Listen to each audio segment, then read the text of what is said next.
السلام علیکم ورحمۃ اللہ وبرکاتہ۔ آج میں آپ لوگوں کو صبر کے بارے میں بتاؤں گی۔ صبر کے معنی کیا ہیں؟ صبر کے معنی ہیں روکنا۔ ایک صبر ہونا انسان کے اندر بہت ضروری ہے، لیکن صبر انسان میں ٹھہراؤ پیدا کرتا ہے، اور صبر کا ہونا انسان میں بہت زیادہ ضروری ہے۔ جس انسان کے اندر صبر ہوتا ہے، دنیا میں بھی اس کو فائدہ ملتا ہے اور آخرت میں تو فائدہ ہوگا ہی ہوگا۔ دنیا میں بھی اس کے بہت فائدے ہیں۔ صبر کے بارے میں قرآن اور حدیث میں بہت سارے فضائل آئے ہیں کہ صبر کرنے سے انسان کو کیا کیا ثواب حاصل ہوتا ہے اور صبر کے کیا فائدے ہیں۔ لیکن صبر کے معنی ہوتے ہیں اپنے آپ کو روکنا، یعنی کہ ایک چیز ہمارا دل کر رہا ہے کہ ہم اس کو کریں، لیکن ہم اس کو روک رہے ہیں، نہیں کر رہے، ہم اس کو یعنی کہ برداشت کر رہے ہیں، تو یہ ایک صبر ہے یعنی کہ۔ اور صبر کی 3 قسمیں ہوتی ہیں۔ ایک صبر کی قسم وہ ہے کہ انسان کو جو اللہ تعالیٰ نے چیزیں انسان پر فرض کی ہیں، انسان اس کو ادا کرے، جیسے نماز، روزہ، حج، زکوٰۃ، یہ سب چیزیں آ جاتی ہیں۔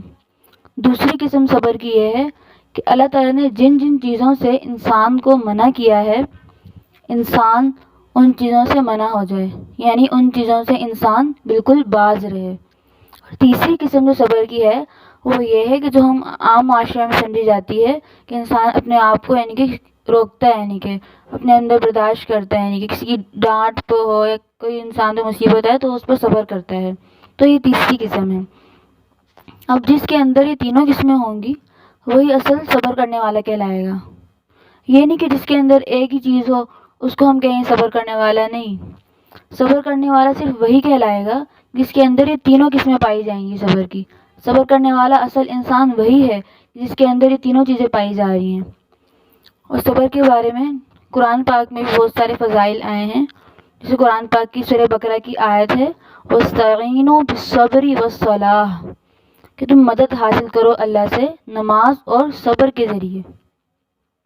کہ انسان اگر صبر کرے گا تو اللہ کی مدد ضرور اس کے ساتھ رہے گی۔ لیکن اللہ تعالیٰ قرآن میں فرما رہے ہیں، جب اللہ تعالیٰ کوئی بات کہتے ہیں تو بے شک وہ بات سچی ہے، قرآن کا ایک ایک لفظ سچا ہے۔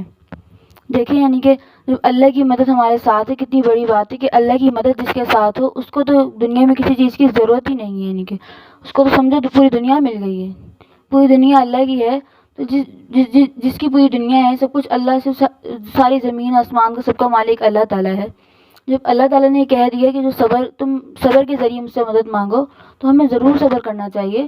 اگر ہم صبر کریں گے ہر بات پہ تو انشاءاللہ اللہ کی مدد ہمارے ساتھ ہوگی۔ ہر جگہ اللہ تعالیٰ ہمارا ساتھ ہوگا۔